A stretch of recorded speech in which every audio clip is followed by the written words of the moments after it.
Welcome to G Fun Facts Online.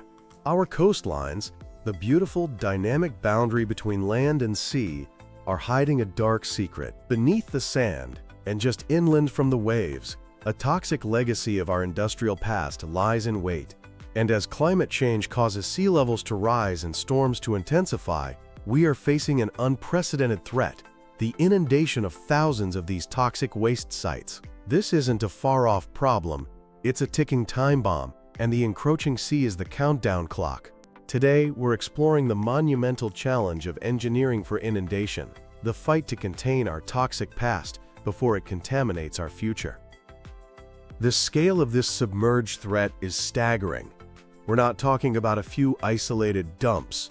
This is a global concern. In the United States alone, a 2020 study found that even moderate sea level rise could threaten over 900 of the most contaminated sites within the next 2 decades. These sites come in many forms. First, you have Superfund sites. These are the worst of the worst, designated by the Environmental Protection Agency for priority cleanup. Many, like the San Jacinto River waste pits in Texas, are located directly in coastal floodplains. Then there are RCRA facilities, which manage hazardous waste from its creation to its disposal. These are often situated in vulnerable coastal zones. We also have countless municipal and industrial landfills, many of which were created in low-lying coastal areas long before strict regulations were in place. They contain a chaotic mix of household trash and dangerous industrial byproducts.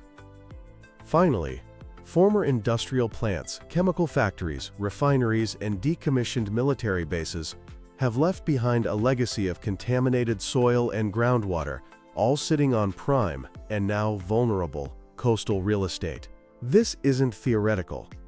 During Hurricane Harvey in 2017, floodwaters swamped the San Jacinto River waste pits. The protective cap was overtopped, releasing dioxins, highly toxic compounds linked to cancer and developmental problems, into the surrounding river and bayous.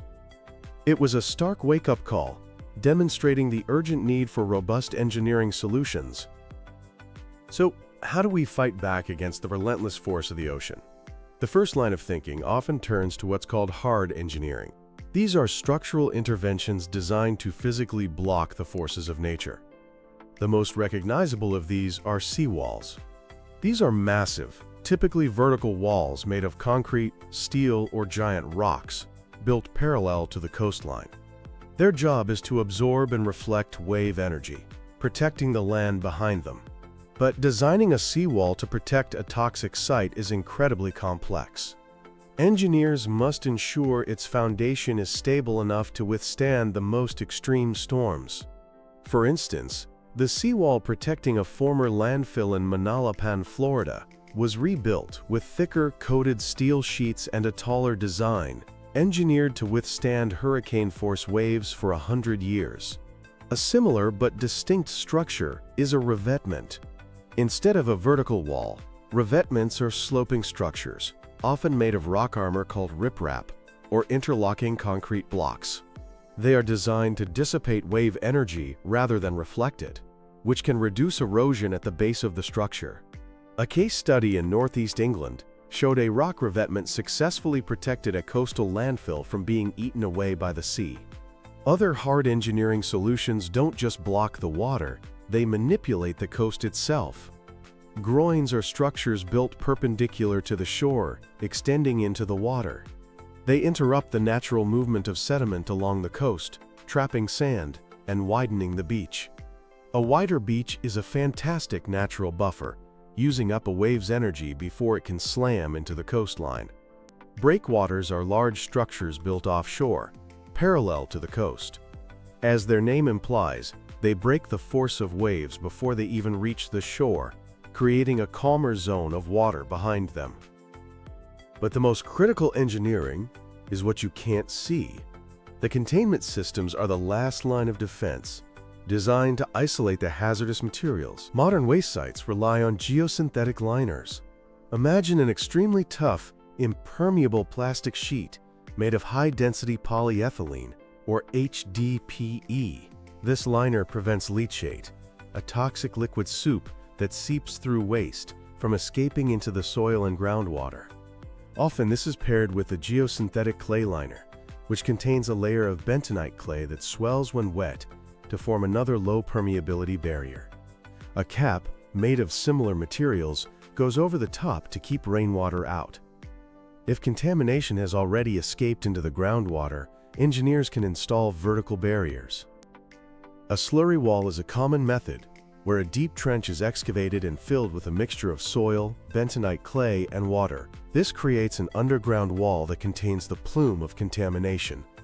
While these hard engineering solutions can be effective, they come with major drawbacks. They are incredibly expensive to build and maintain. They can also cause significant environmental damage, disrupting sediment flow and causing erosion further down the coast, a phenomenon known as end-of-wall scour. And they are not infallible. An extreme storm or a design flaw can lead to a catastrophic failure, causing a sudden, massive release of toxins. Because of these limitations, there's a growing movement towards soft engineering and nature-based solutions.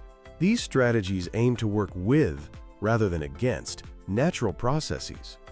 A prime example is the living shoreline. Instead of a hard bulkhead, a living shoreline uses a combination of native salt marsh grasses, mangroves, oyster reefs, and biodegradable logs made from coconut fiber. These elements work together to absorb wave energy, reduce erosion, and, as a bonus, create valuable habitat for wildlife. A key advantage is their adaptability. As sea levels rise, a healthy marsh can trap sediment and actually grow vertically, maintaining its protective elevation. Another soft approach is dune and beach nourishment. Sand dunes and wide beaches are a coast's natural first line of defense. These projects restore or enhance these natural buffers by adding huge quantities of compatible sand. While it's often cheaper than building a seawall, it's a recurring expense, as the new sand will eventually erode and need to be replaced. We can also engineer entire ecosystems. Constructed wetlands can be built to act as both a buffer against storm surge and a natural filter for any contaminated water that might escape a site. Submerged artificial reefs can be placed offshore to trip waves and reduce their energy before they reach the coast, while also becoming habitats for marine life. In many situations, the most effective strategy is a hybrid approach, integrating gray and green engineering. A critical seawall might be built to provide guaranteed protection, but placing a living shoreline or a nourished beach in front of it can dissipate wave energy, reducing stress on the wall and providing ecological benefits. This entire issue, however, extends beyond engineering and into the realm of social justice. Historically, hazardous waste sites have been disproportionately located in or near low-income communities and communities of color. This legacy of environmental injustice means the people who bear the greatest risk often have the fewest resources to fight for their own protection. Environmental justice demands the fair treatment and meaningful involvement of all people in these decisions. This isn't just about equity, it's about creating better solutions. When local communities are involved in the planning process, they bring in valuable local knowledge. The resulting projects are more likely to be effective, sustainable, and trusted. This requires early and ongoing communication, a genuine two-way dialogue, and empowering communities with the technical assistance needed to participate meaningfully.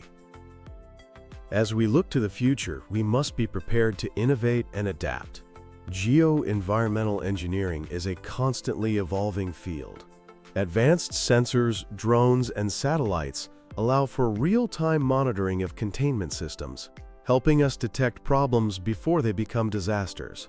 We're also developing better ways to treat contamination in place without having to dig it up. Bioremediation uses microorganisms to break down pollutants, while nanotechnology is being used to create microscopic particles that can neutralize hazardous substances in the soil. Artificial intelligence and advanced computer modeling are also becoming powerful tools, allowing engineers to simulate various storm and sea level rise scenarios to design more resilient protections. In some cases, the cost and challenge of protecting a site in place may simply be too great. This raises the difficult question of relocation. A comprehensive cost-benefit analysis must weigh the economic costs against the long-term environmental and social benefits of moving the waste to a more secure, inland location. It's a logistically and socially complex option, but one that must be on the table. Ultimately, protecting our coastal toxic waste sites is not a one-time fix. It is a long-term commitment to stewardship that requires ongoing monitoring, maintenance, and adaptation. We have to shift our thinking.